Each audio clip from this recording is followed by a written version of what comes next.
ಮಾಜಿ ವಿದೇಶಾಂಗ ಸಚಿವೆ ಸುಷ್ಮಾ ಸ್ವರಾಜ್ ಅವರ ಅಗಲುವಿಕೆಯ ಕಹಿ ಇನ್ನೂ ಹಸಿಯಾಗಿರುವಾಗಲೇ ಮತ್ತೊಂದು ಸಾವಿನ ಆಘಾತ ಎದುರಾಗಿದೆ. ತೀವ್ರ ಅನಾರೋಗ್ಯದಿಂದ ಬಳಲ್ತಾ ಇದ್ದ ಕೇಂದ್ರದ ಮಾಜಿ ಹಣಕಾಸು ಸಚಿವ 66ನೇ ವಯಸ್ಸಿನ ಅರುಣ್ ಜೇಟ್ಲಿ ನವದೆಹಲಿಯ ಏಮ್ಸ್ ಆಸ್ಪತ್ರೆಯಲ್ಲಿ ಬಹು ಅಂಗಾಂಗ ವೈಫಲ್ಯದಿಂದ ಇಂದು ನಿಧನರಾಗಿದ್ದಾರೆ. ಬಳಲಿಕೆ ಮತ್ತು ಉಸಿರಾಟದ ಸಮಸ್ಯೆಗೆ ಒಳಗಾದ ಅರುಣ್ ಜೇಟ್ಲಿ ಅವರನ್ನ ಆಗಸ್ಟ್ 9ರಂದು ಬೆಳಗ್ಗೆ ಏಮ್ಸ್ ಆಸ್ಪತ್ರೆಗೆ ದಾಖಲಿಸಲಾಗಿತ್ತು. ಕಾರ್ಡಿಯೋಥೊರಾಸಿಕ್ ಮತ್ತು ನ್ಯೂರೋಸೈನ್ಸ್ ಕೇಂದ್ರದಲ್ಲಿ ಐಸಿಯುನಲ್ಲಿ ಇರಿಸಿ ವೈದ್ಯಕೀಯ ಚಿಕಿತ್ಸೆ ನೀಡಲಾಗಿತ್ತು. 66 ವರ್ಷದ ಅರುಣ್ ಜೇಟ್ಲಿ ಅವರಿಗೆ ಎಂಡೋಕ್ರಿನೋಲಾಜಿಸ್ಟ್, ನೈಫ್ರಾಲಜಿಸ್ಟ್ ಮತ್ತು ಕಾರ್ಡಿಯೋಲಾಜಿಸ್ಟ್ಗಳ ತಂಡ ಚಿಕಿತ್ಸೆಯನ್ನ ನೀಡಿತು. 2 ವಾರದಿಂದ ಅವರು ಏಮ್ಸ್ನಲ್ಲಿ ಇದ್ರು. ತಜ್ಞ ವೈದ್ಯರ ತಂಡ ಅವರ ಆರೋಗ್ಯ ತಪಾಸಣೆ, ಚಿಕಿತ್ಸೆಯ ಚಟುವಟಿಕೆಗಳನ್ನು ನಿರಂತರವಾಗಿ ನಡೆಸ್ತಾ ಇತ್ತು. ಆದರೆ ಚಿಕಿತ್ಸೆ ಫಲಕಾರಿಯಾಗದೆ ಅವರು ಕೊನೆಯುಸಿರೆಳೆದಿದ್ದಾರೆ. ಪ್ರಧಾನಿ ನರೇಂದ್ರ ಮೋದಿ, ಗೃಹ ಸಚಿವ ಅಮಿತ್ ಶಾ, ರಕ್ಷಣಾ ಸಚಿವ ರಾಜನಾಥ್ ಸಿಂಗ್, ಹಣಕಾಸು ಸಚಿವೆ ನಿರ್ಮಲಾ ಸೀತಾರಾಮನ್ ಸೇರಿದಂತೆ ಸರ್ಕಾರದ ಪ್ರಮುಖರು, ಆರ್ಎಸ್ಎಸ್ ನಾಯಕರು ಹಾಗೂ ಅನೇಕ ಗಣ್ಯರು ಆಸ್ಪತ್ರೆಗೆ ಭೇಟಿ ನೀಡಿ ಅವರ ಆರೋಗ್ಯದ ಬಗ್ಗೆ ನಿರಂತರ ಮಾಹಿತಿಯನ್ನ ಪಡೆದುಕೊಳ್ತಾ ಇದ್ರು. ಕಳೆದ 2 ವರ್ಷಗಳಿಂದ ಅನಾರೋಗ್ಯದಿಂದ ಬಳಲ್ತಾ ಇದ್ದ ಅರುಣ್ ಜೇಟ್ಲಿ ಅವರು ಕಳೆದ ವರ್ಷ 3 ತಿಂಗಳ ಕಾಲ ಮೂತ್ರಪಿಂಡ ಕಸಿ ಶಸ್ತ್ರಚಿಕಿತ್ಸೆಗೆ ಒಳಗಾಗಿದ್ರು. 2019ರಲ್ಲಿ ಸಾಫ್ಟ್ ಟಿಶ್ಯೂ ಸರ್ಕೋಮಾ ಎಂಬ ಮೂತ್ರಕೋಶದ ಅಪರೂಪದ ಸಮಸ್ಯೆಗೆ ತುತ್ತಾಗಿದ್ರು. ಅಮೆರಿಕದ ನ್ಯೂಯಾರ್ಕ್ನಲ್ಲಿ ಶಸ್ತ್ರಚಿಕಿತ್ಸೆಗೆ ಒಳಗಾಗಿದ್ರು. ಅನಾರೋಗ್ಯದ ಕಾರಣ ಅವರು ಮೋದಿ ನೇತೃತ್ವದ ಸರ್ಕಾರದ 2ನೇ ಅವಧಿಯಲ್ಲಿ ಯಾವುದೇ ಸಚಿವ ಸ್ಥಾನದ ಜವಾಬ್ದಾರಿ ತೆಗೆದುಕೊಳ್ಳೋದಿಲ್ಲ ಅಂತ ಮುಖಂಡರಿಗೆ ಕೂಡ ತಿಳಿಸಿದ್ರು. 1982ರಲ್ಲಿ ಅವರು ಜಮ್ಮು ಮತ್ತು ಕಾಶ್ಮೀರದ ಹಣಕಾಸು ಸಚಿವ ಗಿರಿಧರಿ ಲಾಲ್ ಡೋಗ್ರಾ ಅವರ ಮಗಳು ಸಂಗೀತಾ ಅವರನ್ನ ಜೇಟ್ಲಿ ವಿವಾಹವಾಗಿದ್ರು. ಮಗ ರೋಹನ್ ಜೇಟ್ಲಿ ಮತ್ತು ಮಗಳು ಸೋನಾಲಿ ಜೇಟ್ಲಿ ಇಬ್ಬರೂ ಕೂಡ ವಕೀಲಿ ವೃತ್ತಿ ನಡೆಸ್ತಾ ಇದ್ದಾರೆ. 1952ರ ಡಿಸೆಂಬರ್ 28ರಂದು ಜನಿಸಿದಂತಹ ಜೇಟ್ಲಿ ಅವರು ದೆಹಲಿ ವಿವಿಯಿಂದ 1977ರಲ್ಲಿ ಕಾನೂನು ಪದವಿಯನ್ನ ಪಡ್ಕೊಂಡಿದ್ರು.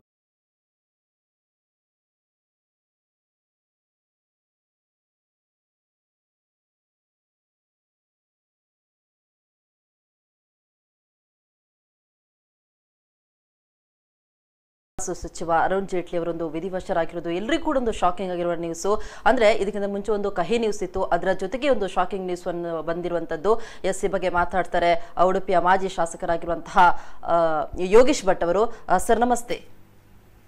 ನಮಸ್ಕಾರ ಸರ್. ಒಂದು ಕಹಿ ಸುದ್ದಿ ಮಾಸುವ ಮುನ್ನವೇ ಇನ್ನೊಂದು ಕೂಡ ಒಂದು ಕಹಿ ನ್ಯೂಸ್ ಬಂದಿರುವಂತದ್ದು. ಮಾಜಿ ಹಣಕಾಸು ಸಚಿವರಾಗಿರುವಂತಹ ಅರುಣ್ ಜೇಟ್ಲಿ ಅವರು ವಿಧಿವಶರಾಗಿದ್ದಾರೆ. ಏನ್ ಹೇಳ್ತೀರಾ ಸರ್? ಭಾರತೀಯ ಜನತಾ ಪಾರ್ಟಿ ಮಾತ್ರ ಅಲ್ಲ, ಇಡೀ ದೇಶಕ್ಕೆ ನಿಜವಾದ ಒಂದು ನಷ್ಟ ಅಂತ ಹೇಳ್ಬೋದು. ಒಂದು ಪ್ರತಿಭಾವಂತ, ನಂತರ ಸೃಜನಾತ್ಮಕವಾಗಿರುವಂತಹ ಅನೇಕ ಯೋಚನೆಗಳನ್ನು ಮಾಡಿ ಇತ್ತೀಚೆಗೆ ಬಂದಿರುವಂತಹ ಆರ್ಟಿಕಲ್ 370, 340, 335A ಇರ್ಬೋದು, ಅದನ್ನ ಸ್ಕ್ರಾಪ್ ಮಾಡೋದ್ರ ಬಗ್ಗೆ ಇರ್ಬೋದು.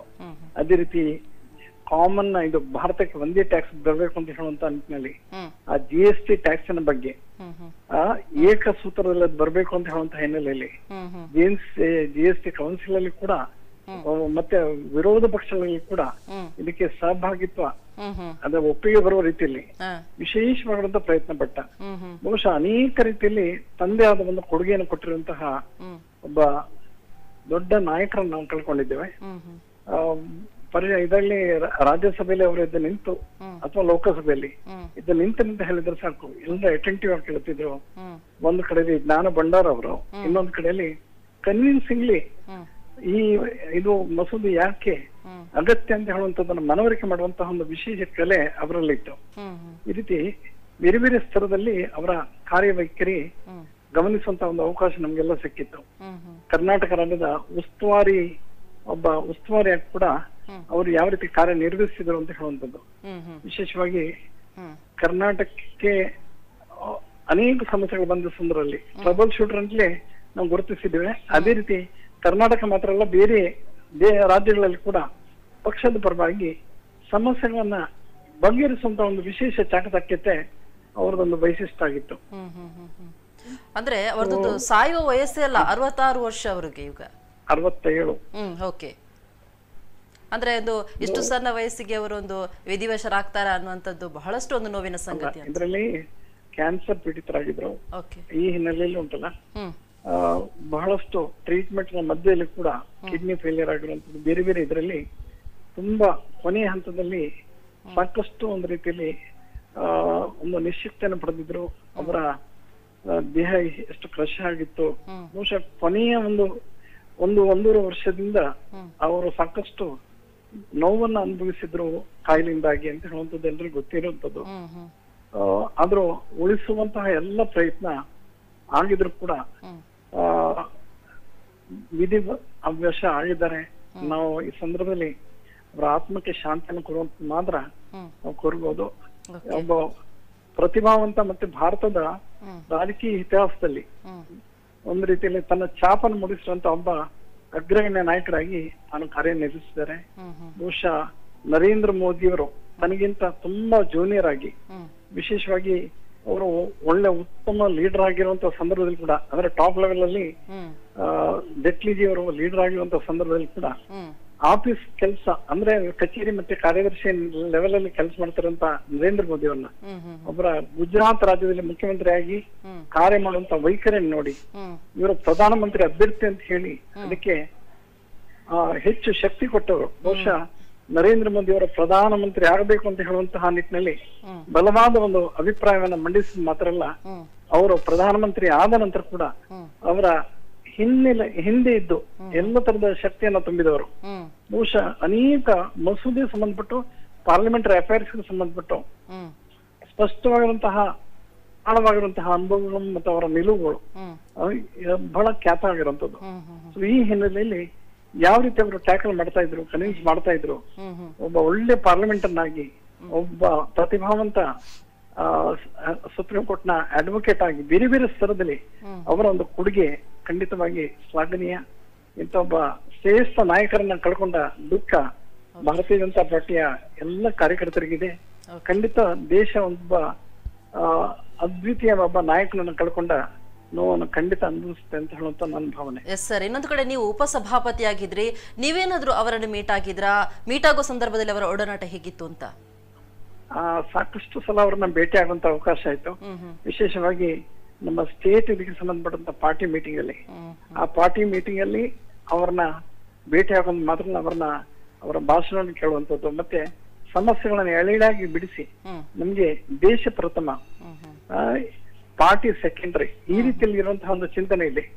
ಇಂಥ ಇದರಲ್ಲಿ ನಾವು ಯಾವ ರೀತಿ ನಮ್ಮ ಚಿಂತನೆ ಇರಬೇಕು ಅಂತ ಹೇಳುವಂತಹ ನಿಟ್ಟಿನಲ್ಲಿ ಅವ್ರು ಕೊಟ್ಟಿರುವಂತ ಮಾರ್ಗದರ್ಶನ, ಮತ್ತೆ ಒಂದು ರೀತಿಯಲ್ಲಿ ನಿಷ್ಠುರವಾಗಿ ಪಾರ್ಟಿಗೆ ಯಾವುದೇ ಕಾರಣಕ್ಕೆ ಧಕ್ಕೆ ಆಗದ ರೀತಿಯಲ್ಲಿ ಹೀಗೆ ಇರಬೇಕು ಅಂತ ಹೇಳುವಂತ ನಿಟ್ಟಿನಲ್ಲಿ ಅವರು ಕೊಡುತ್ತಿರುವಂತ ಸೂಚನೆಗಳು, ಅನೇಕ ಮಾರ್ಗದರ್ಶನಗಳು, ಮತ್ತೆ ಎಲ್ಲ ಸಮಸ್ಯೆಗಳನ್ನ ಚೆನ್ನಾಗಿ ಅರ್ಥ ಮಾಡಿಕೊಂಡು ಹೇಗೆ ಅದನ್ನ ಪರಿಹರಿಸಬೇಕಂತ ಹೇಳುವಂತ ನಿಟ್ಟಿನಲ್ಲಿ ತಂದೆ ಆದ ಒಂದು ಸೊಲ್ಯೂಷನ್ಗಳನ್ನ, ಪರಿಹಾರಗಳನ್ನ ಹೇಳ್ತಾ ಇರುವಂತದ್ದು. ಇಂತ ಅನೇಕ ವೈಶಿಷ್ಟ್ಯ ಕಾಣುವಂತ ಒಂದು ಅವಕಾಶ ಆಯ್ತು. ವೈಯಕ್ತಿಕ ಭೇಟಿಯಾದಾಗ ಒಂದು ಮುಗುಳ್ನಾಗೆ ನಗಾಡೋದು, ಮತ್ತೆ ಪ್ರತಿಯೊಬ್ಬರನ್ನ ವಿಶ್ ಮಾಡುವಂಥದ್ದು, ಈ ರೀತಿ ಸಜ್ಜನಿಕೆ ಮತ್ತು ಸೌಜನ್ಯ ಅವ್ರದ್ದಿತ್ತು. ತಾವೊಬ್ಬ ಮಹಾನ್ ನಾಯಕರಿದ್ರು ಕೂಡ ವೈಯಕ್ತಿಕವಾಗಿ ಭೇಟಿಯಾದಾಗ ಮುಗುಳ್ನಕ್ಕೂ ಒಂದು ರೀತಿಯಲ್ಲಿ ರಿಸೀವ್ ಮಾಡುವಂತಹ ಅವ್ರದ್ದು ಒಂದು ಸಿಸ್ಟಮ್ ಏನಿತ್ತು, ಖಂಡಿತವಾಗಿ ನಮ್ಗೆಲ್ರಿಗೂ ಸಾಕಷ್ಟು ಒಂದು ಪರಿಣಾಮ ಬೀರಿತ್ತು. ಓಕೆ ಸರ್, ಧನ್ಯವಾದಗಳು ನಮ್ಮ ಕುಲದೊಂದಿಗೆ ಮಾತನಾಡಿದ್ದಕ್ಕೆ.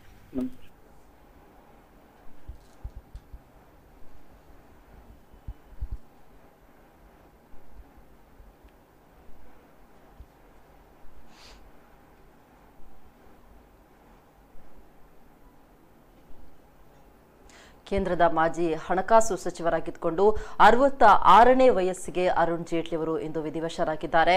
ಬಹು ಅಂಗಾಂಗ ವೈಫಲ್ಯದಿಂದ ಅವರು ನಿಧನರಾಗಿರುವಂತದ್ದು.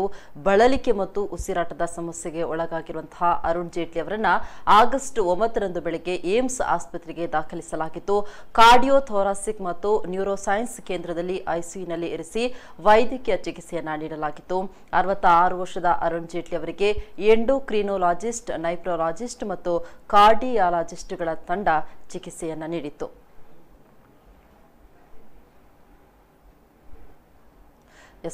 ಇನ್ನು ನಮ್ಮ ಜೊತೆ ಮಾತಾಡ್ತಾರೆ ರಾಜ್ಯಾಧ್ಯಕ್ಷರಾಗಿರುವಂತಹ ನಳಿನ್ ಕುಮಾರ್ ಕಟೀಲ್ ಅವರು. ಸರ್ ನಮಸ್ತೆ. ಸರ್ ನಮಸ್ತೆ. ಹಲೋ, ನಮಸ್ತೆ ಸರ್, ಒಂದು ಕೇಂದ್ರದ ಮಾಜಿ ಹಣಕಾಸು ಸಚಿವರಾಗಿರುವಂತಹ ಅರುಣ್ ಜೇಟ್ಲಿ ಅವರು ನಿಧನರಾಗಿದ್ದಾರೆ. ಯಾವ ರೀತಿ ಸಂತಾಪ ಸೂಚಿಸ್ತೀರಾ ಸರ್? ಅರುಣ್ ಜೇಟ್ಲಿ ಅವರು ಈ ದೇಶ ಕಂಡ ಶ್ರೇಷ್ಠ ಮುತ್ಸದ್ದಿ, ಒಬ್ಬ ಶ್ರೇಷ್ಠ ನ್ಯಾಯವಾದಿಯೂ ಆಗಿದ್ರು. ರಾಜ್ಯಸಭೆಯ ಸದಸ್ಯರಾಗಿ ಅದ್ಭುತವಾಗಿರ್ತಕ್ಕಂಥ ಚರ್ಚೆಗಳಲ್ಲಿ ಭಾಗವಹಿಸಿ ದೇಶದ ಸಮಸ್ಯೆಗಳನ್ನ ಮಾತನಾಡುವಂತಹ ಶೈಲಿ ಬಹಳ ಅತ್ಯುನ್ನತವಾಗಿತ್ತು. ಒಬ್ಬ ರಾಷ್ಟ್ರದ ಫೈನಾನ್ಸ್ ಮಿನಿಸ್ಟರ್ ಆಗಿ, ಆರ್ಥಿಕ ಸಚಿವರಾಗಿ ದೇಶಕ್ಕೆ ಅದ್ಭುತ ಕೊಡುಗೆಯನ್ನ ಕೊಟ್ಟಿದ್ದಾರೆ. ವಿಶೇಷವಾಗಿ ಡಿಮಾನಿಟೈಸೇಷನ್ ಇರಬಹುದು, GST ಇರಬಹುದು, ಇದರ ಹಿಂದಿನ ಶಕ್ತಿಯೇ ಅರುಣ್ ಜೇಟ್ಲಿ ಅವರು. ಜಗತ್ತಿನಲ್ಲಿ ಬ್ಯಾಂಕಿಂಗ್ ಕ್ಷೇತ್ರದಲ್ಲಿ ಪರಿವರ್ತನೆ ಬೇಕು ಅಂತ ಹೇಳಿ ಬ್ಯಾಂಕ್ಗಳನ್ನ ಒಂದು ಮಾಡುವಂತ ಕೆಲಸಕ್ಕೂ ಅರುಣ್ ಜೇಟ್ಲಿ ಅವರು ಮುಂದಾಗಿದ್ರು. ಆರ್ಥಿಕಕ್ಕೆ ಬಹಳ ದೊಡ್ಡ ಆಗಿರ್ತಕ್ಕಂಥ ಕೊಡುಗೆಯನ್ನ ಅರುಣ್ ಜೇಟ್ಲಿ ಅವರು ಕೊಟ್ಟಿದ್ದಾರೆ. ಒಬ್ಬ ಪಾರ್ಟಿಯ ಕಾರ್ಯಕರ್ತನಾಗಿ ಅವರು ಎಲ್ಲ ಸಮಸ್ಯೆಗಳನ್ನ ಪರಿಹಾರ ಮಾಡ್ತಿದ್ರು. ಪಾರ್ಟಿ ಚುನಾವಣೆಗಳು ಬಂದಾಗ ಜವಾಬ್ದಾರಿಗಳನ್ನು ತಗೊಂಡು ರಾಜ್ಯಗಳಲ್ಲಿ ನಿಂತು ಚುನಾವಣೆಯನ್ನು ಗೆಲ್ಲಿಸ್ತಿದ್ರು. ವಿಶೇಷವಾಗಿ 2008ರ ಚುನಾವಣೆ ಕರ್ನಾಟಕ ರಾಜ್ಯದಲ್ಲಿ ನಡೆದಾಗ ಈ ರಾಜ್ಯದ ಉಸ್ತುವಾರಿಯನ್ನು ತಗೊಂಡು ಬೆಂಗಳೂರಲ್ಲಿ 2 ತಿಂಗಳು ವಾರ್ ರೂಮ್ ಮಾಡಿ ಕೂತಿದ್ರು. 2008ರಲ್ಲಿ ಯಡಿಯೂರಪ್ಪ ಅವರು ಮುಖ್ಯಮಂತ್ರಿ ಆಗೋದಕ್ಕೆ ಅವರ ಕೊಡುಗೆ ಅದ್ಭುತವಾಗಿತ್ತು. ಈ ಪಾರ್ಟಿಯನ್ನ ತಳಮಟ್ಟದಲ್ಲಿ ಆ ಸಂದರ್ಭದಲ್ಲಿ ಸಂಘಟಿಸಿದ್ರು. ಅವ್ರದೇ ಆಗಿರ್ತಕ್ಕಂಥ ತಂತ್ರಗಾರಿಕೆಯನ್ನ ಮಾಡಿದ್ರು, ತಂಡ ಕಟ್ಕೊಂಡು ಕೆಲಸ ಮಾಡಿದ್ರು. ಹೀಗೆ ಪಾರ್ಟಿಗೂ ನಷ್ಟ ಆಗಿದೆ, ರಾಷ್ಟ್ರಕ್ಕೂ ನಷ್ಟ ಆಗಿದೆ. ಬಹಳ ಒಬ್ಬ ಶ್ರೇಷ್ಠ ಮೇಧಾವಿಯನ್ನ ನಾವು ಕಳ್ಕೊಂಡಿದ್ದೇವೆ. ಕಳೆದ 1 ವರ್ಷದಲ್ಲಿ ಭಾರತೀಯ ಜನತಾ ಪಾರ್ಟಿಗೆ ಸಂಬಂಧಿತ 5-6 ರತ್ನಗಳನ್ನ ನಾವು ಕಳ್ಕೊಂಡಿದ್ದೇವೆ. ಅಟಲ್ ಬಿಹಾರಿ ವಾಜಪೇಯಿ ಇರ್ಬೋದು, ಗೋಪಿನಾಥ್ ಮುಂಡೆ ಇರ್ಬೋದು, ಸುಷ್ಮಾ ಸ್ವರಾಜ್ ಇರ್ಬೋದು, ಅನಂತ್ ಕುಮಾರ್ ಇರ್ಬೋದು, ಇವತ್ತು ಅರುಣ್ ಜೇಟ್ಲಿ ಅವರು. ಅಂದ್ರೆ ಒಂದು ಕಹಿ ಇನ್ನೂ ಕೂಡ ಹಸಿಯಾಗಿರುವಾಗಲೇ ಇನ್ನೊಂದು ಜೀವ ಹೋಗಿರುವಂತದ್ದು. ಹೌದು ಹೌದು. ಮತ್ತೆ 66-67 ವರ್ಷ, ಇನ್ನು 16 ವರ್ಷಗಳ ಸೇವೆ ರಾಷ್ಟ್ರಕ್ಕೆ ಸಿಕ್ತಿತ್ತು. ಕ್ರೂರಿ ಅಂತ ಹೇಳೋದಕ್ಕೆ ಇದೊಂದು ಉದಾಹರಣೆ. ಎಸ್ ಸರ್, ಅಂದ್ರೆ ಒಂದು ಯುವ ರಾಜಕಾರಣಿಗಳಿಗೆ ಯಾವ ರೀತಿ ಅವರೊಂದು ಸ್ಫೂರ್ತಿ ಆಗಿದ್ರು ಅಂತ. ನಾವು ಯಾವುದೇ ಸಮಸ್ಯೆಗಳನ್ನ ಅವ್ರ ಹತ್ರ ಹೋಗಿ ಹೇಳಿದ್ರೆ ತಕ್ಷಣ ಪರಿಹಾರ ಹೇಳೋರು. ಯಾವುದೋ ಸಾರ್ವಜನಿಕರನ್ನ ಕರ್ಕೊಂಡೋದ್ರೆ ಪೂರ್ತಿಯಾಗಿ ಆಲಿಸೋರು ಸಮಸ್ಯೆಗಳನ್ನ, ಅದಕ್ಕೆ ಅಲ್ಲಿಯೇ ಉತ್ತರ ಕೊಡೋರು. ಹೀಗೆ ನಮಗೆಲ್ಲ ಪ್ರೇರಣೆ ಕೊಡ್ತಿದ್ರು. ಭಾಷಣ ಮಾಡ್ಲಿಕ್ಕೆ ಹೇಳ್ತಿದ್ರು, ನೀವು ಭಾಷಣ ಮಾಡಿದ್ರಿ, ಎಂತದ್ ಮಾಡಿದ್ರಿ, ಗಂಭೀರವಾಗಿದ್ರು ಸಮೇತ ಕಾರ್ಯಕರ್ತರಿಗೆ ಪ್ರೇರಣೆ ಕೊಡ್ತಿದ್ರು. ಓಕೆ ಸರ್, ನೀವು ಏನಾದ್ರೂ ಅರುಣ್ ಜೇಟ್ಲಿ ಅವರಿಂದ ಕಲ್ತ್ಕೊಂಡದ್ದು ಅಥವಾ ಅವರಿಂದ ಏನಾದ್ರು ಅಳವಡಿಸಿಕೊಂಡಿರೋದು ಏನಾದ್ರು ಉಂಟಾ ಅಂತ? ಕೆಲಸದ ಶೈಲಿ ಇರ್ಬೋದು, ಓಕೆ, ಪಾರ್ಟಿಯ ಸಂಘಟನೆ ಇರ್ಬೋದು, ಎಲ್ಲ ಅವರೇ ನಮಗೆ ಪ್ರೇರಣೆ. ಓಕೆ ಓಕೆ ಸರ್, ನಮ್ಮ ಕೂಡದೊಂದಿಗೆ ಮಾತನಾಡೋದಕ್ಕೆ ಧನ್ಯವಾದಗಳು ಸರ್.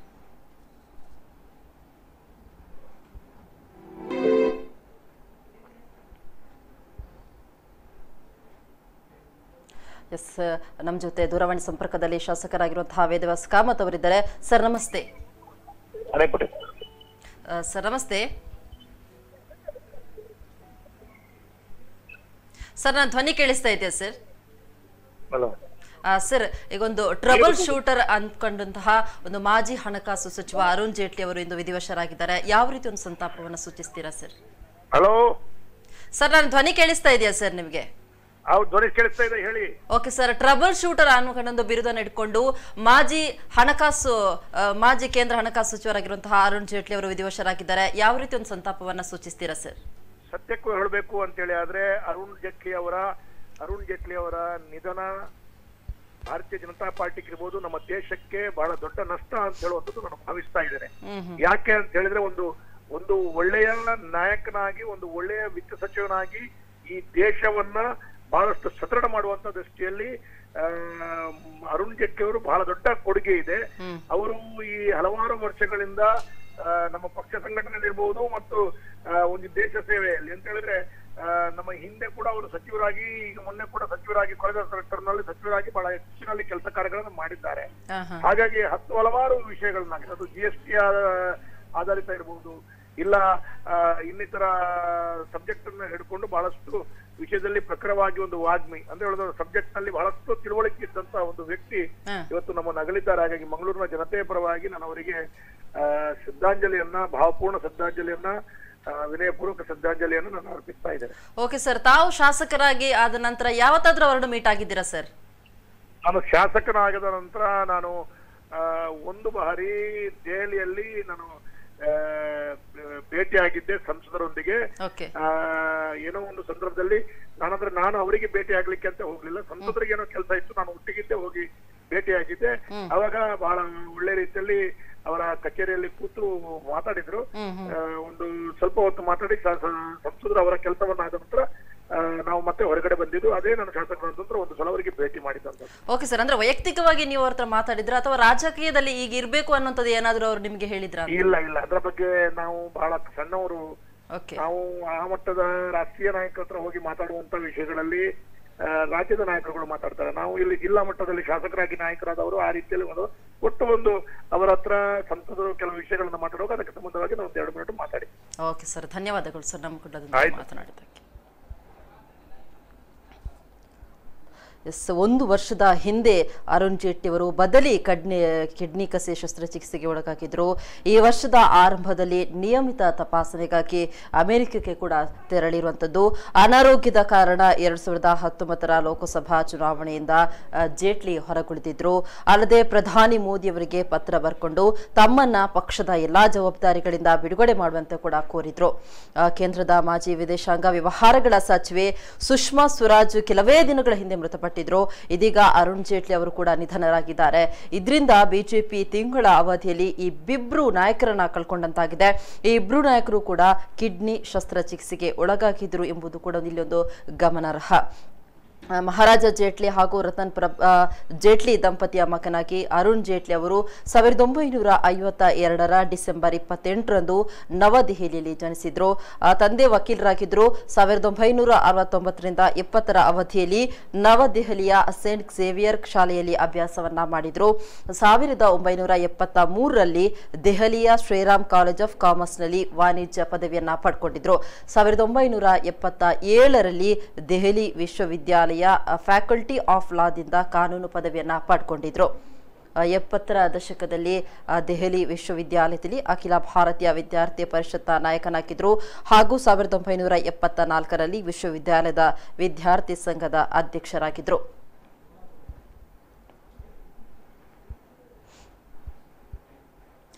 ಇನ್ನು ನಮ್ಮ ಜೊತೆ ಅರುಣ್ ಜೇಟ್ಲಿ ಅವರಿಗೆ ಸಂತಾಪ ಸೂಚಿಸಲು ಬಿಜೆಪಿಯ ಮುಖಂಡರಾಗಿರುವಂತಹ ಮೋನಪ್ಪ ಭಂಡಾರಿ ಅವರು ದೂರವಾಣಿ ಸಂಪರ್ಕದಲ್ಲಿದ್ದಾರೆ. ಸರ್ ನಮಸ್ತೆ.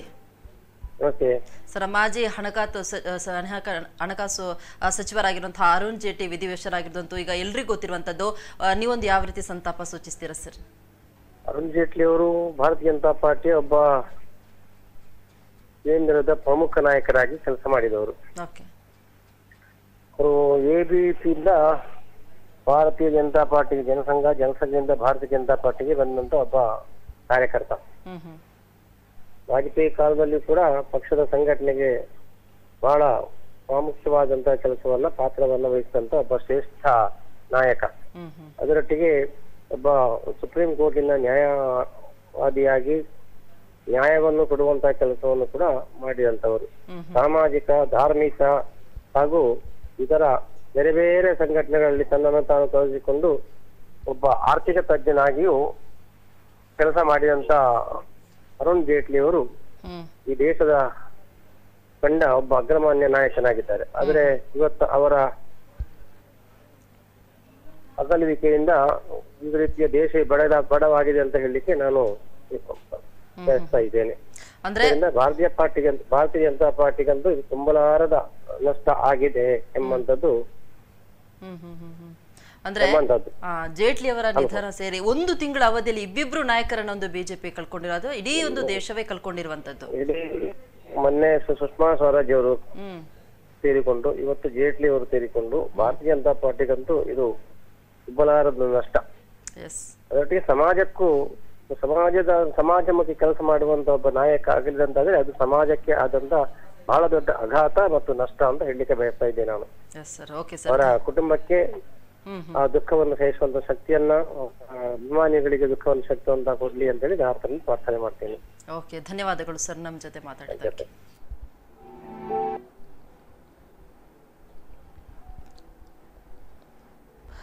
ಜೇಟ್ಲಿಯವರು 70ರ ದಶಕದಲ್ಲಿ ಕೂಡ ದೆಹಲಿ ವಿಶ್ವವಿದ್ಯಾಲಯದಲ್ಲಿ ಅಖಿಲ ಭಾರತೀಯ ವಿದ್ಯಾರ್ಥಿ ಪರಿಷತ್ನ ನಾಯಕರಾಗಿದ್ದರು ಹಾಗೂ 1974ರಲ್ಲಿ ವಿಶ್ವವಿದ್ಯಾಲಯದ ವಿದ್ಯಾರ್ಥಿ ಸಂಘದ ಅಧ್ಯಕ್ಷರು ಕೂಡ ಆಗಿದ್ರು. 1975-77ರ ನಡುವೆ ರಾಷ್ಟ್ರದಲ್ಲಿ ತುರ್ತು ಪರಿಸ್ಥಿತಿ ಹೇರಲ್ಪಟ್ಟಿದ್ದಾಗ ಇವರು 19 ತಿಂಗಳು ಸೆರೆವಾಸ ಶಿಕ್ಷೆಗೆ ಗುರಿಯಾಗಿದ್ರು. ರಾಜನಾರಾಯಣ್ ಮತ್ತು ಜಯಪ್ರಕಾಶ್ ನಾರಾಯಣ್ ಅವರ ಭ್ರಷ್ಟಾಚಾರಿ ವಿರೋಧಿ ಹೋರಾಟದಲ್ಲಿ ಪಾಲ್ಗೊಂಡಿದ್ದಂತಹ ಅರುಣ್ ಜೇಟ್ಲಿ ಜೆಪಿಯವರ ವಿದ್ಯಾರ್ಥಿಗಳು ಮತ್ತು ಯುವ ಸಂಘಟನೆಗಳ ರಾಷ್ಟ್ರೀಯ ಸಮಿತಿಯ ರಾಷ್ಟ್ರೀಯ ಸಂಚಾಲಕರಾಗಿ ಕಾರ್ಯನಿರ್ವಹಿಸಿದರು. ಜೈಲಿನಿಂದ ಬಿಡುಗಡೆಗೊಂಡಂತಹ ಬಳಿಕ ಜನಸಂಘಕ್ಕೆ ಸೇರ್ಪಡೆಗೊಂಡಿದ್ರು ಅರುಣ್ ಜೇಟ್ಲಿ ಅವರು. 1991ರಲ್ಲಿ ಬಿಜೆಪಿಯ ರಾಷ್ಟ್ರೀಯ ಕಾರ್ಯಕಾರಿಣಿ ಸದಸ್ಯರಾಗಿ ನೇಮಕಗೊಂಡಿದ್ದಂತಹ ಜೇಟ್ಲಿ 1999ರಲ್ಲಿ ಪಕ್ಷದ ವಕ್ತಾರರಾಗಿ ಕಾರ್ಯನಿರ್ವಹಿಸಿದ್ರು. 1999ರಲ್ಲಿ ಅಟಲ್ ಬಿಹಾರಿ ವಾಜಪೇಯಿಯವರ ಎನ್ಡಿಎ ಸರ್ಕಾರದಲ್ಲಿ ಮೊದಲಿಗೆ ವಾರ್ತಾ ಮತ್ತು ಪ್ರಸಾರ ಇಲಾಖೆಯ ರಾಜ್ಯ ಸಚಿವರಾಗಿ, ಬಳಿಕ ಬಂಡವಾಳ ಹಿಂತೆಗೆತ ಸಚಿವರಾಗಿ, 2000ರಲ್ಲಿ ಕಾನೂನು, ನ್ಯಾಯಾಂಗ ಮತ್ತು ಕಂಪನಿ ವ್ಯವಹಾರಗಳ ರಾಜ್ಯ ಸಚಿವರಾಗಿ ನೇಮಕಗೊಂಡಿದ್ರು. ರಾಮ್ ಜೇಠ್ಮಲಾನಿ ಅವರು ರಾಜೀನಾಮೆ ನೀಡಿದ ಬಳಿಕ ಕಾನೂನು, ನ್ಯಾಯಾಂಗ ಮತ್ತು ಕಂಪನಿ ವ್ಯವಹಾರಗಳ ಸಂಪುಟ ದರ್ಜೆಯ ಸಚಿವರಾಗಿ ಅಧಿಕಾರವನ್ನು ವಹಿಸಿಕೊಂಡಿದ್ರು. ಎಸ್, ಇನ್ನು ಮಾತಾಡ್ತಾರೆ ಮಾಜಿ ಸಚಿವರಾಗಿರುವಂತಹ ರಮಾನಾಥ ರೈ ಅವರು. ಸರ್ ನಮಸ್ತೆ. ನಮಸ್ಕಾರ ಸರ್, ಒಂದು ಕೇಂದ್ರದ ಮಾಜಿ ಹಣಕಾಸು ಸಚಿವ ಅರುಣ್ ಜೇಟ್ಲಿ ಅವರು ವಿಧಿವಶರಾಗಿದ್ದಾರೆ. ಯಾವ ರೀತಿ ಒಂದು ಸಂತಾಪ ಸೂಚಿಸ್ತೀರಾ ಸರ್? ಕೇಂದ್ರದ ಮಾಜಿ ಹಣಕಾಸು ಸಚಿವರಾದಂತ ಅರುಣ್ ಜೇಟ್ಲಿ ಅವರು ಸಾಮಾಜಿಕ ಬದುಕಿನಲ್ಲಿ ಕೆಳಸ್ತರದಿಂದ ಮೇಲ್ಮಟ್ಟಕ್ಕೆ ಬಂದವರು. ಹಣಕಾಸು ಸಚಿವರಾಗಿ ತನ್ನದೇ ಆದಂತ ನಿಲುವಿನ ಜೊತೆಯಲ್ಲಿ ಆರ್ಥಿಕ ಸ್ಥಿತಿಗತಿ ಬಗ್ಗೆ ಒಳ್ಳೆಯ ತಿಳುವಳಿಕೆಯನ್ನು ಪಡೆದು ಕೆಲಸ ಮಾಡಿದವರು. ಅವರ ಒಂದು ಲೆಕ್ಕದಲ್ಲಿ ಅಕಾಲಿಕವಾಗಿ ಅವರು ನಮ್ಮನ್ನು ಬಿಟ್ಟಾಗಲಿದ್ದಾರೆ. ಯಾಕಂತಂದ್ರೆ ಆರೋಗ್ಯದ ಕಾರಣಕ್ಕಾಗಿ ಬಿಟ್ಟು ಹೋಗಿದ್ದಾರೆ. ಅವರ ಆತ್ಮಕ್ಕೆ ಚಿರಶಾಂತಿ ನಾನು ಬಯಸ್ತಿದ್ದೇನೆ. ಅರುಣ್ ಜೇಟ್ಲಿ ಅವರ ಒಂದು ನಮ್ಮನ್ನ ಅಗಲಿರ್ತಕ್ಕಂಥದ್ದು ದೇಶಕ್ಕೆ ಒಂದು ನಷ್ಟ ಅಂತ ಈ ಸಂದರ್ಭದಲ್ಲಿ ಹೇಳಲಿಕ್ಕೆ ಇಷ್ಟಪಡ್ತಾರೆ. ಓಕೆ ಸರ್, ತಾವೊಂದು ರಾಜಕೀಯದಲ್ಲಿ ಒಂದು ಸಚಿವರಾಗಿ ಕೂಡ ಇದ್ದವರು. ನೀವು ಏನಾದ್ರೂ ಒಂದು ರಾಜಕಾರಣದಲ್ಲಿ ಇರುವಾಗಂತಹ ಯಾವತ್ತಾದ್ರೂ ಅವರೊಂದು ಒಡನಾಟ ಹೇಗಿತ್ತು ಅಂತ ಯಾವತ್ತಾದ್ರೂ ನಿಮ್ಮನ್ನ ಭೇಟಿಯಾಗಿದ್ರ? ಒಡನಾಟ ಹೇಗೆ? ನನಗೆ ಅಷ್ಟು ಒಡನಾಟ ಇರಲಿಲ್ಲ. ಓಕೆ. ಯಾಕಂದ್ರೆ ನಾನು ಓಕೆ ರಾಜಕೀಯವಾಗಿ ಬೇರೆ ಪಕ್ಷದವನಾಗಿದ್ದರಿಂದಾಗಿ ಅವರ ತೀರಾ ಸಂಬಂಧ ನನಗೆ ಇಲ್ಲ. Okay sir.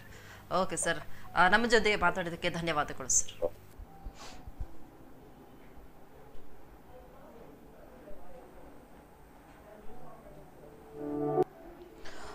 ಉಸಿರಾಟದ ಸಮಸ್ಯೆಯಿಂದಾಗಿ ದೆಹಲಿಯ ಏಮ್ಸ್ ಆಸ್ಪತ್ರೆಗೆ ದಾಖಲಾಗಿದ್ದಂತಹ ಕೇಂದ್ರದ ಮಾಜಿ ಹಣಕಾಸು ಸಚಿವರು ಅರುಣ್ ಜೇಟ್ಲಿ ಅವರು ವಿಧಿವಶರಾಗಿರುವಂಥದ್ದು. ಏಮ್ಸ್ನ ಹೃದ್ರೋಗ ವಿಭಾಗಕ್ಕೆ ಜೇಟ್ಲಿ ಅವರು ದಾಖಲಿಸಲಾಗಿತ್ತು. ತಜ್ಞ ವೈದ್ಯ ತಂಡ ಚಿಕಿತ್ಸೆಯನ್ನು ಕೂಡ ನೀಡ್ತಾ ಇತ್ತು. ಆದರೆ ಚಿಕಿತ್ಸೆ ಫಲಿಸದೆ ಕೊನೆಯುಸಿರೆಳೆದಿದ್ದಾರೆ. ಇದಕ್ಕೂ ಮುನ್ನ ಜೇಟ್ಲಿ ಅವರನ್ನ ಆಸ್ಪತ್ರೆಗೆ ದಾಖಲಿಸುತ್ತಲೇ ಏಮ್ಸ್ಗೆ ಧಾವಿಸಿದಂತಹ ಗೃಹ ಸಚಿವ ಅಮಿತ್ ಶಾ ಹಾಗೂ ಪ್ರಧಾನಿ ನರೇಂದ್ರ ಮೋದಿ ಜೇಟ್ಲಿ ಅವರ ಆರೋಗ್ಯನ ವಿಚಾರಿಸಿಕೊಳ್ತಾ ಇದ್ರು. 1 ವರ್ಷದ ಹಿಂದೆ 67 ವರ್ಷದ ಜೇಟ್ಲಿ ಒಂದು ಬದಲಿ ಕಿಡ್ನಿ ಕಸಿ ಶಸ್ತ್ರಚಿಕಿತ್ಸೆಗೆ ಒಳಗಾಗಿದ್ರು. ಈ ವರ್ಷದ ಆರಂಭದಲ್ಲಿ ನಿಯಮಿತ ತಪಾಸಣೆಗಾಗಿ ಅಮೆರಿಕಕ್ಕೆ ತೆರಳಿದ್ರು. ಅನಾರೋಗ್ಯದ ಕಾರಣವಾಗಿ 2019ರ ಲೋಕಸಭಾ ಚುನಾವಣೆಯಿಂದ ಜೇಟ್ಲಿ ಹೊರಗುಳಿದಿದ್ರು. ಅಲ್ಲದೆ ಪ್ರಧಾನಿ ಮೋದಿ ಅವರಿಗೆ ಕೂಡ ಒಂದು ಪತ್ರವನ್ನ ಬರೆದು ತಮ್ಮನ್ನ ಪಕ್ಷದ ಎಲ್ಲಾ ಜವಾಬ್ದಾರಿಗಳಿಂದ ಬಿಡುಗಡೆ ಮಾಡುವ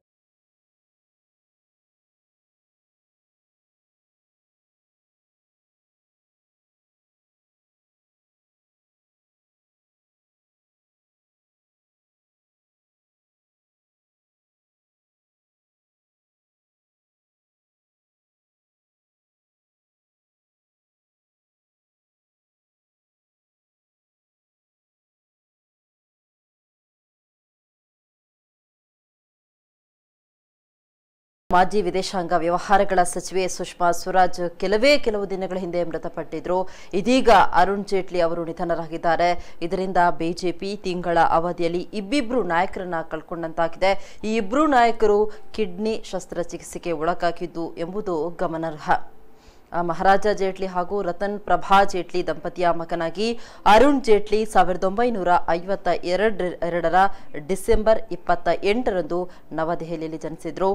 ತಂದೆ ವಕೀಲರಾಗಿದ್ದರು. 1969-70ರ ಅವಧಿಯಲ್ಲಿ ನವದೆಹಲಿಯ ಸೈಂಟ್ ಝೇವಿಯರ್ ಶಾಲೆಯಲ್ಲಿ ಅಭ್ಯಾಸವನ್ನ ಮಾಡಿಕೊಂಡಿದ್ರು.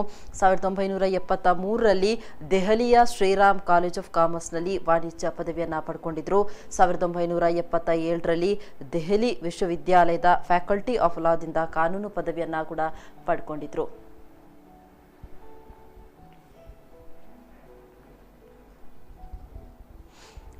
ಇನ್ನು ಸಂತಾಪ ಸೂಚಿಸಲಿಕ್ಕೆ ಬಿಜೆಪಿಯ ನಾಯಕರಾಗಿರುವಂತಹ ಕ್ಯಾಪ್ಟನ್ ಗಣೇಶ್ ಕಾರ್ಣಿಕ್ ಅವರು ದೂರವಾಣಿ ಸಂಪರ್ಕದಲ್ಲಿದ್ದಾರೆ. ಸರ್ ನಮಸ್ತೆ. ನಮಸ್ತೆ ಸರ್, ತಮಗೂ ತಿಳಿದಿರುವಂತೆ ಕೇಂದ್ರದ ಮಾಜಿ ಹಣಕಾಸು ಸಚಿವ ಅರುಣ್ ಜೇಟ್ಲಿ ಅವರು ವಿಧಿವಶರಾಗಿರುವಂತದ್ದು, ಯಾವ ರೀತಿ ಒಂದು ಸಂತಾಪವನ್ನ ಸೂಚಿಸ್ತೀರಾ ಸರ್? ದೇಶದ ಒಂದು ಇಂಟೆಲೆಕ್ಚುಯಲ್ ಲೀಡರ್, ಅಂದ್ರೆ ತನ್ನ ಬೌದ್ಧಿಕ ಮಟ್ಟದಲ್ಲಿ ಪರಿಚಿತರಾದ ಮತ್ತು ಭಾರತೀಯ ಜನತಾ ಪಾರ್ಟಿಯ ಬೆಳವಣಿಗೆಯಲ್ಲಿ ತಮ್ಮನ್ನು ಸಂಪೂರ್ಣವಾಗಿ ತೊಡಗಿಸಿಕೊಂಡಂತ ಒಬ್ಬ ಅತ್ಯಂತ ಮೇಧಾವಿ, ಚಾಣಕ್ಷ ಮತ್ತು ಸಂಪೂರ್ಣವಾಗಿ ಸಂಘಟನಾತ್ಮಕ ಚಟುವಟಿಕೆ ತೊಡಗಿಸಿಕೊಂಡಂತ ನಮ್ಮೆಲ್ಲರ ಒಬ್ಬ ಧೀಮಂತ ನಾಯಕರನ್ನ ಕಳ್ಕೊಂಡಿದ್ದೇವೆ. ಅವರ ಜೊತೆಗೆ 2008ರ ಚುನಾವಣೆಯ ಸಂದರ್ಭದಲ್ಲಿ 3 ತಿಂಗಳ ಕಾಲ ನೇರವಾಗಿ ಅವರ ಒಟ್ಟಿಗೆ ಕೆಲಸ ಮಾಡುವಂತ ಅವಕಾಶ ನನಗಿತ್ತು, ಸಿಕ್ಕಿತ್ತು ನನ್ನ ಕರ್ನಾಟಕದಲ್ಲಿ. ಒಂದು ವಿಷಯವನ್ನ ತಳಸ್ಪರ್ಶಿಯಾಗಿ ವಿಶ್ಲೇಷಣೆ ಮಾಡಿಕೊಂಡು ಅದರ ಪರಿಣಾಮಗಳನ್ನ ಅತ್ಯಂತ ಕೂಲಂಕುಷವಾಗಿ ಕ್ಷಣಾರ್ಧದಲ್ಲಿ ಆಲೋಚನೆ ಮಾಡಬಲ್ಲಂತ ತೀಕ್ಷ್ಣಮತಿ ಅವರು. ಮತ್ತು ವಿಚಾರಗಳೊಂದಿಗೆ ಪ್ರೇರಣೆ ಪಡ್ಕೊಂಡು ಆ ವಿಚಾರಗಳ ಬದ್ಧತೆಯೊಂದಿಗೆ ಯಾವುದೇ ರೀತಿಯಲ್ಲೂ ಕಾಂಪ್ರಮೈಸ್ ಮಾಡಿಕೊಳ್ಳದೆ, ಹೊಂದಾಣಿಕೆ ಮಾಡಿಕೊಳ್ಳದೆ ಭವಿಷ್ಯದ ಕಡೆಗೆ ಯೋಜನಾಬದ್ಧವಾಗಿ ಯೋಚನೆ ಮಾಡಬಲ್ಲಂತ ಒಬ್ಬ ಮುತ್ಸದ್ದಿಯವರು. ಒಬ್ಬ ಮಾಮೂಲಿ ರಾಜಕಾರಣಿಯಾಗಿರ್ಲಿಲ್ಲ ಅವರು. ಈ ದೇಶ ಕಂಡಂತ ನ್ಯಾಯವಾದಿಗಳಲ್ಲಿ, ಸುಪ್ರೀಂ ಕೋರ್ಟಿನ ನ್ಯಾಯವಾದಿಗಳ ಅತ್ಯಂತ ಶ್ರೇಷ್ಠ ನ್ಯಾಯವಾದಿ ಹೆಸರು ಪಡ್ಕೊಂಡವರು. ರಾಜಕೀಯವನ್ನ ವೃತ್ತಿಯಾಗಿ ಸ್ವೀಕಾರ ಮಾಡಿದವರಲ್ಲ, ರಾಜಕೀಯ ಪ್ರವೃತ್ತಿಯಾಗಿ ಸ್ವೀಕಾರ ಮಾಡಿದವರು. ಅಂದ್ರೆ ಅವರು ದೆಹಲಿಯಲ್ಲಿ ವಿದ್ಯಾರ್ಥಿ ದಶೆಯಲ್ಲಿ ವಿದ್ಯಾರ್ಥಿ ನಾಯಕರಾಗಿ, ಸಾಮಾಜಿಕ ನಾಯಕರಾಗಿ, ಸಂಘಟನೆಯಲ್ಲಿ ಪ್ರಮುಖ ಪಾತ್ರ ವಹಿಸಿಕೊಂಡು ಬಹುಶಃ ವಾಜಪೇಯಿ, ಅದ್ವಾನಿಯವರ ಗರಡಿಯಲ್ಲಿ ಪಳಗಿದ ಮತ್ತು ಅವರಿಗೆ ಅತ್ಯಂತ ಅಚ್ಚುಮೆಚ್ಚಿನ ಒಬ್ಬ ಜನನಾಯಕರಾಗಿ ಹೊರಹೊಮ್ಮಿದವರು. ತಮ್ಗೆ ಕೊಟ್ಟ ಏನು ಇಲಾಖೆಗಳಿದೆ, ಅದು ಫೈನಾನ್ಸ್ ಇರ್ಬೋದು, ಡಿಫೆನ್ಸ್ ಇರ್ಬೋದು, ಕಾರ್ಪೊರೇಟ್ ಅಫೇರ್ಸ್ ಇರ್ಬೋದು, ಈ ಎಲ್ಲಾ ಇಲಾಖೆಗಳಲ್ಲೂ ಕೂಡ ತಮ್ಮ ಛಾಪನ್ನು ಬೀರಿದವರು. ಮೋದಿಯವರ ಈ ಒಂದು ಸರ್ಕಾರದಲ್ಲಿ ಅತ್ಯಂತ ಪ್ರಮುಖವಾದ ಪಾತ್ರವನ್ನು ವಹಿಸಿದವರು. ಕರ್ನಾಟಕದಲ್ಲಿ ಭಾರತೀಯ ಜನತಾ ಪಾರ್ಟಿ ಅಧಿಕಾರಕ್ಕೆ ಬರಬೇಕಾದ್ರೆ 2020 ಮ್ಯಾಚ್ ಆದ ನಂತರ 2008ರಲ್ಲಿ ದೊಡ್ಡ ಪಾತ್ರವನ್ನು ವಹಿಸಿದವರು. ಗುಜರಾತ್ ನಲ್ಲಿ ಮುಖ್ಯಮಂತ್ರಿಯಾಗಿ ಸನ್ಮಾನ್ಯ ನರೇಂದ್ರ ಮೋದಿ ಅವರು ಸಾಧನೆ ಮಾಡಿದ ಆ ಅದ್ಭುತ ಸಾಧನೆಯ ಹಿಂದೆ ಬಹಳ ಜನ ಗೊತ್ತಿರ್ಲಿಕ್ಕಿಲ್ಲ, ಒಂದು ದೊಡ್ಡ ಕೈವಾಡ ನಮ್ಮ ಅರುಣ್ ಜೇಟ್ಲಿ ಅವರದಿತ್ತು. ಮತ್ತು ಮುಖ್ಯಮಂತ್ರಿಗಳಾಗಿ ಸಾಕಷ್ಟು ತೊಂದರೆ ಅನುಭವಿಸಿದಂತಹ ಸಂದರ್ಭದಲ್ಲಿ ಗುಜರಾತ್ ನಲ್ಲಿ ಸನ್ಮಾನ್ಯ ನರೇಂದ್ರ ಮೋದಿಗಳು ಅವ್ರ ಜೊತೆ ಕಲ್ಲು ಬಂಡೆ ಹಾಗೆ ಗಟ್ಟಿ ನಿಂತುಕೊಂಡು ಅವರಿಗೆ ಸಂಪೂರ್ಣ ಪ್ರೋತ್ಸಾಹ ಸಹಕಾರ ನೀಡಿದವರು ಸನ್ಮಾನ್ಯ ಅರುಣ್ ಜೇಟ್ಲಿ ಅವರು. ನಮ್ಮ ಪಕ್ಷದ ದೊಡ್ಡ ದುರಂತ ಅಂತ ಅಂದ್ಕೊಳ್ತೀನಿ. ಪಕ್ಷವನ್ನ ಅತ್ಯಂತ ಪರಿಣಾಮಕಾರಿಯಾಗಿ ಕಟ್ಟಿ ಬೆಳೆಸುವುದರಲ್ಲಿ ದೊಡ್ಡ ಪಾತ್ರ ವಹಿಸಿದಂತ ಅಟಲ್ ಬಿಹಾರಿ ವಾಜಪೇಯಿ ಅವರು, ಮನೋಹರ್ ಪಾರಿಕ್ ಅವರು, ಸುಷ್ಮಾ ಸ್ವರಾಜ್ ಅವರು, ಅನಂತ್ ಕುಮಾರ್ ಅವರು, ಇವರೆಲ್ಲರೂ ನಾವು ಕಳೆದ 1 ವರ್ಷದಲ್ಲಿ ಕಳ್ಕೊಂಡಿದ್ದೇವೆ. ಈಗ ಆ ಪಟ್ಟಿಯಲ್ಲಿ ನಮ್ಮ ಅಚ್ಚುಮೆಚ್ಚಿನ ಅರುಣ್ ಜೇಟ್ಲಿ ಅವರ ಹೆಸರು ಸೇರಿಕೊಂಡಿದೆ. ಅರುಣ್ ಜೇಟ್ಲಿ ಅವರನ್ನ ಸಿಟಿಜನ್ಸ್ ಕೌನ್ಸಿಲ್ ಹೇಳುವಂತ ಒಂದು ನಮ್ಮ ಬೌದ್ಧಿಕ ವೇದಿಕೆಗೆ ಚರ್ಚೆಗೆ ಕರೆದಾಗ ಸುಮಾರು 1 ಗಂಟೆಗಳ ಕಾಲ ಅವರು ಸಂಘನಿಕೇತನಲ್ಲಿ ಭಾಷಣ ಮಾಡಿದ್ದೆ. ಅವ್ರನ್ನ ಕರ್ಕೊಂಡು ಹೋಗಿದ್ದೆ ಆ ಭಾಷಣ ಮಾಡ್ಲಿಕ್ಕೆ ನಾನು. ದೇಶದ ಆರ್ಥಿಕ ಪರಿಸ್ಥಿತಿಯನ್ನು ಅವರು ವಿವರಿಸಿದಂತ ರೀತಿ, ಆ ಭಾಷಣದಲ್ಲಿ ಅವರು ಹಂಚಿಕೊಂಡಂತ ಸಂಗತಿಗಳನ್ನ ನಾನು ಇವತ್ತಿಗೂ ಬರೆದಿಟ್ಟುಕೊಂಡಿದ್ದೇನೆ. ಅಂದ್ರೆ ಆ ರೀತಿಯ ಒಬ್ಬ ಇಂಟೆಲೆಕ್ಚುಯಲ್ ಲೀಡರ್. ರಾಜಕಾರಣಕ್ಕಾಗಿ ರಾಜಕಾರಣದಲ್ಲಿ ಇರಲಿಲ್ಲ ಅವರು. ಈ ದೇಶದಲ್ಲಿ ಒಂದು ಬದಲಾವಣೆ ಆಗ್ಬೇಕು, ರಾಷ್ಟ್ರೀಯ ವಿಚಾರದ ಆಧಾರದಲ್ಲಿ ದೇಶದ ಬೆಳವಣಿಗೆಯ ಮತ್ತು ಎಲ್ಲ ಅಭಿವೃದ್ಧಿ ಕಾರ್ಯಕ್ರಮಗಳನ್ನು ಜೋಡಿಸ್ಕೊಳ್ಬೇಕು ಅಂತ ಹೇಳುವಂತ ಏನು ನಮ್ಮ ಮೂಲಭೂತ ಚಿಂತನೆ ನಮ್ಮ ಪಕ್ಷದಲ್ಲಿತ್ತು, ಅದಕ್ಕೊಂದು ಬೌದ್ಧಿಕ ಮತ್ತು ಆರ್ಥಿಕ ಚೌಕಟ್ಟನ್ನ ಅತ್ಯಂತ ವ್ಯವಸ್ಥಿತವಾಗಿ ಕೊಟ್ಟಂತ ವ್ಯಕ್ತಿ. ದೇಶದ ರಾಷ್ಟ್ರೀಯ ಮಟ್ಟದ ನಾಯಕರಲ್ಲಿ ಹೆಸರಿಡಿದು ನೆನಪಿಟ್ಕೊಂಡು ಕರೆಯುವಂತ ಕ್ಯಾಪ್ಟನ್ ಅಂತ ಹೇಳಿ ಕರೆಯುವಂತ ಒಂದು ಆತ್ಮೀಯವಾದ ಸಂಬಂಧ ಹೇಳುವುದಕ್ಕಿಂತ ಒಂದು ರೀತಿಯ ಸಂಬಂಧ ನಮ್ಮ ನಡುವೆ ಇತ್ತು.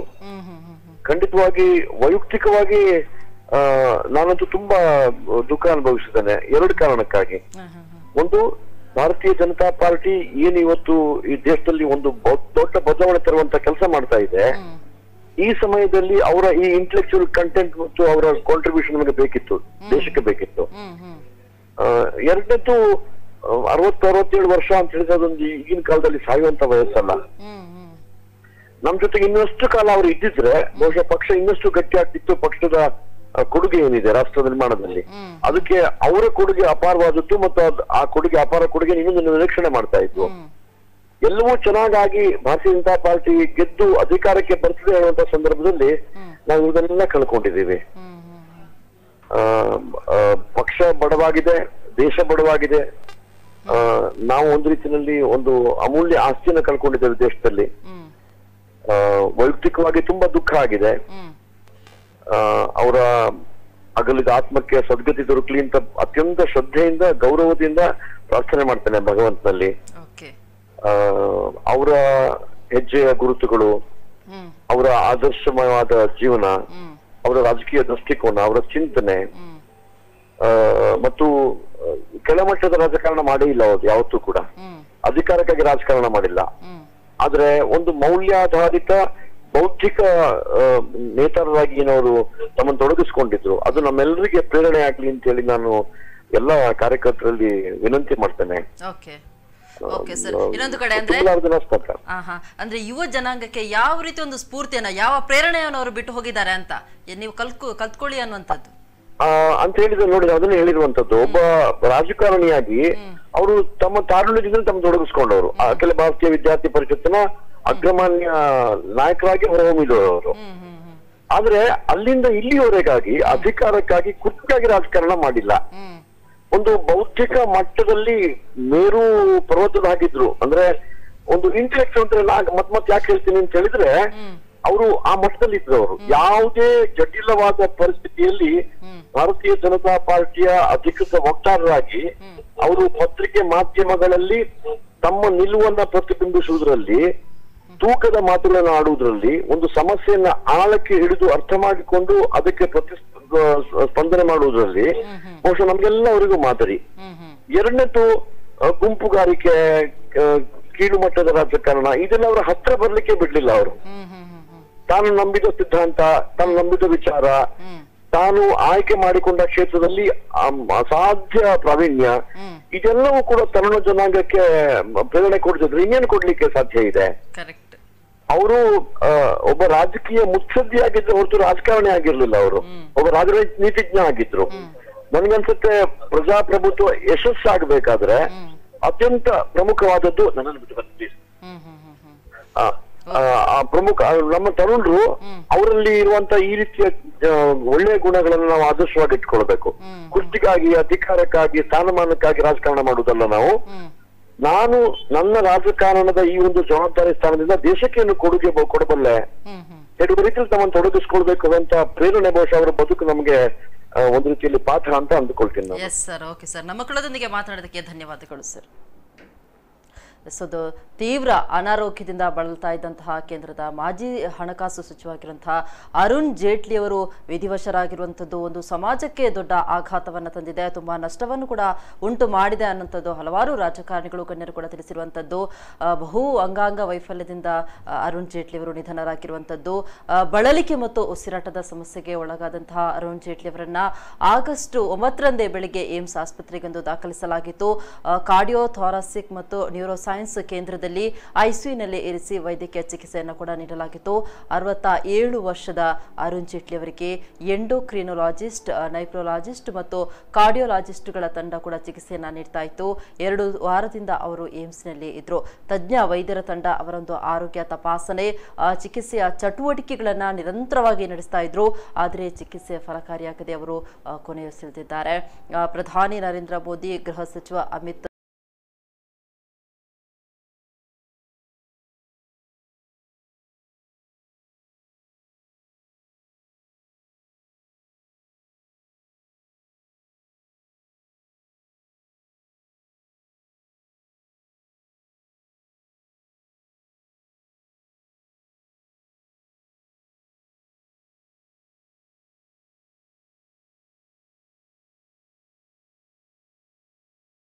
ನಮ್ಮ ಜೊತೆ ಮಾತಾಡಲಿಕ್ಕೆ ಇನ್ನೊಬ್ರು ಗುರುಪುರ ಮಠದ ವಜ್ರದೇಹಿ ಮಠದಿಂದ ರಾಜಶೇಖರಾನಂದ ಸ್ವಾಮೀಜಿಯವರು ದೂರವಾಣಿ ಸಂಪರ್ಕದಲ್ಲಿದ್ದಾರೆ. ಸ್ವಾಮೀಜಿ ನಮಸ್ತೆ. ನಮಸ್ತೆ. ನಮಸ್ತೆ. ಇವತ್ತು ಒಂದು ಮಾಜಿ ಹಣಕಾಸು ಸಚಿವರಾಗಿರುವಂತಹ ಅರುಣ್ ಜೇಟ್ಲಿ ಅವರು ವಿಧಿವಶರಾಗಿದ್ದಾರೆ. ಯಾವ ರೀತಿ ಒಂದು ಸಂತಾಪವನ್ನ ಸೂಚಿಸ್ತೀರಾ ಸರ್? ನೈಜವಾಗಿ ಒಬ್ಬ ಆರ್ಥಿಕ ತಜ್ಞ ನಾವು ಗಮನಿಸಬೇಕಾದ ವಿಷಯ, ಭಾಜಪಾದಲ್ಲಿ ಅರ್ಥಾತ್ ಭಾರತೀಯ ಜನತಾ ಪಾರ್ಟಿಯಲ್ಲಿ ಮಹೋನ್ನತ ಹುದ್ದೆಗಳನ್ನ ಅಲಂಕರಿಸಿದವರು. ಈ ಸಂದರ್ಭದಲ್ಲಿ ಅವರು ಇರಬೇಕಿತ್ತು ಅನ್ನುವುದು ನಮ್ಮ ಭಾವನೆ. ಯಾಕೆ ಅಂತಂದ್ರೆ 2ನೇ ವಿಷನ್, ಮೋದಿಯವರ ಸರ್ಕಾರದ 2ನೇ ವಿಷನ್ ನಡೀತಾ ಇದೆ. ಇಂತಹ ಸಂದರ್ಭದಲ್ಲಿ ಒಬ್ಬ ಅಪ್ರತಿಮ ದೇಶಭಕ್ತ ಮತ್ತೆ ಜೊತೆಗೆ ವಿತ್ತ ವ್ಯವಸ್ಥೆಯನ್ನ ಭದ್ರ ಬುನಾದಿ ಹಾಕಿ ಯಾವುದೇ ರೀತಿಯಲ್ಲಿ GDP ದರ ಆಗಲಿ ಅಥವಾ ವಿತ್ತ ವ್ಯವಸ್ಥೆಯಾಗಲಿ ಕುಸಿತಕ್ಕೊಳಗಾಗದಂತೆ ನೋಡಿದಂತಹ ಒಬ್ಬ ದಕ್ಷ ವಿತ್ತ ಮಂತ್ರಿ. ಹಾಗಾಗಿ ಇಂತಹ ಸಂದರ್ಭದಲ್ಲಿ ಅಂತಹ ಒಬ್ಬ ವಿತ್ತ ಮಂತ್ರಿಯನ್ನ ಕಳ್ಕೊಂಡಿದೆ. ಅಲ್ಲದೆ ಮಾಜಿ ಸಚಿವರು ಕೂಡ ವಿತ್ತ ವ್ಯವಸ್ಥೆಯನ್ನ ಭದ್ರ ಮಾಡಿದಂತಹ ಒಬ್ಬ ಸಚಿವರು, ಅಂತವರು ದಕ್ಷವಾಗಿ ನಿರ್ವಹಣೆ ಮಾಡಿಕೊಂಡು ಬಂದಂತಹ ವಿತ್ತ ವ್ಯವಸ್ಥೆಯನ್ನ ಇವತ್ತು ನಮ್ಮ ಕರ್ನಾಟಕದ ಯೋಜನೆಯಲ್ಲಿರ್ತಕ್ಕಂತಹ ಮಾನ್ಯ ನಿರ್ಮಲಾ ಸೀತಾರಾಮನ್ ಅವರು ವಹಿಸ್ತಾ ಇದ್ದು ಪ್ರಸ್ತುತ ವಿತ್ತ ವ್ಯವಸ್ಥೆಯನ್ನ ನಡೆಸ್ತಾ ಇದ್ದಾರೆ. ಮಾನ್ಯ ಅರುಣ್ ಜೇಟ್ಲಿ ಅವರು ಹಾಕಿಕೊಟ್ಟಂತಹ ಮಾರ್ಗದರ್ಶನ ಏನಿದೆ, ಅವರು ಹಾಕಿರತಕ್ಕಂತಹ ಬುನಾದಿ ಏನಿದೆ, ಆ ಬುನಾದಿಯ ತಳಹದಿಯ ಮೇಲೇನೆ ಮಾನ್ಯ ನಿರ್ಮಲಾ ಸೀತಾರಾಮನ್ ಅವರು ಇವತ್ತು ವಿತ್ತ ವ್ಯವಸ್ಥೆಯನ್ನ ನಡೆಸ್ತಾ ಇದ್ದಾರೆ. ಇಂತಹ ಸಂದರ್ಭದಲ್ಲಿ ಮಾನ್ಯ ಅರುಣ್ ಜೇಟ್ಲಿ ಅವರ ನಿಧನ ಇಡೀ ದೇಶಕ್ಕೆ ತುಂಬಲಾರದ ನಷ್ಟ. ಅಂತಹ ತುಂಬಲಾರದ ನಷ್ಟವನ್ನ ನಾವು ಅನುಭವಿಸ್ತಾ ಇದ್ದೇವೆ.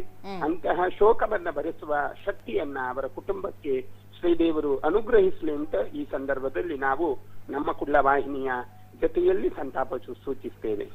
ಧನ್ಯವಾದಗಳು ಸ್ವಾಮೀಜಿ, ನಮ್ಮ ಕುಳ್ಳದೊಂದಿಗೆ ಮಾತನಾಡಿದ್ದಕ್ಕೆ.